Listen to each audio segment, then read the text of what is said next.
ইরানের ছোড়া বেশিরভাগ মিসাইলই সফলভাবে আঘাত হেনেছে ইসরায়েলে। প্রতি ২টি মিসাইলের মধ্যে একটি মিসাইল আছড়ে পড়ে ইহুদিবাদীদের সামরিক আস্তানায়, আর এতেই দুমড়ে মুচড়ে যায় ইসরায়েলের গুরুত্বপূর্ণ অবকাঠামোগুলো। যদিও ইহুদিবাদী সরকারের দাবি, ইরান থেকে তেড়ে আসা মিসাইলগুলোর মাঝে ৯০% ভূপাতিত করেছে তেল আবিব।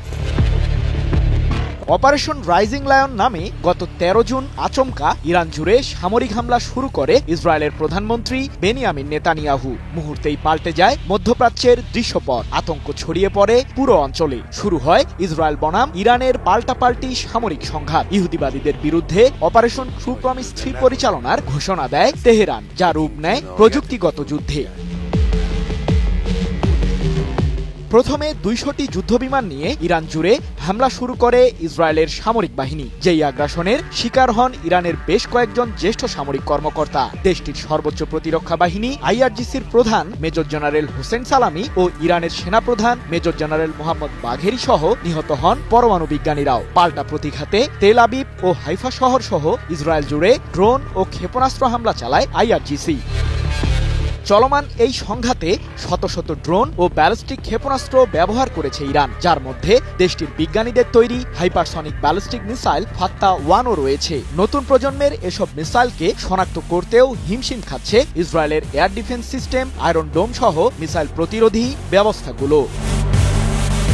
টানা সপ্তমবারের মতো বেস্ট টিস্যু পেপার ব্র্যান্ড হিসেবে স্বীকৃতি পেয়েছে বসুন্ধরা টিস্যু। এবার ইসরায়েলের সামরিক বাহিনীর কর্মকর্তারা স্বীকার করেছেন যে তাদের দেশটিতে নির্ভুলভাবেই মিসাইল হামলা চালিয়েছে ইরান। সাম্প্রতিক হামলাগুলো পূর্বের তুলনায় ৩ গুণ বেশি আঘাত হানতে সক্ষম হয়েছে বলেও দাবি তাদের। গত বছর ইহুদিবাদীদের বিরুদ্ধে অপারেশন ট্রু প্রমিসের ২টি ধাপ পরিচালনা করে তেহরান। সেগুলোর তুলনায় এবারের হামলাগুলো অত্যন্ত নির্ভুল দাবি ইসরায়েলি সামরিক কর্মকর্তাদের। ২০ জুন এক প্রতিবেদনে বিষয়টি নিশ্চিত করেছে মধ্যপ্রাচ্য ভিত্তিক সংবাদ মাধ্যম তাসনিম নিউজ এজেন্সি। এদিকে ইসরায়েলকে আরো কড়া জবাব দেওয়ার হুঁশিয়ারি দিয়েছেন ইরানের প্রেসিডেন্ট মাসুদ পেজেশকিয়ান। চলমান সংঘাতের অবসান প্রসঙ্গে পেজেশকিয়ান বলেন, ইসরায়েল যদি আক্রমণ চালিয়ে যেতে থাকে তবে আমরা আরো কঠোর পদক্ষেপ নেব, তবে আমরা সর্বদা শান্তি ও স্থিতিশীলতা চাই। এই সংঘাতের অবসানের একমাত্র উপায় হলো আমাদের বিরুদ্ধে ইসরায়েলের হামলা বন্ধ করা। ২০ জুন এক প্রতিবেদনে বিষয়টি নিশ্চিত করেছে কাতার ভিত্তিক সংবাদ মাধ্যম আল জাজিরা।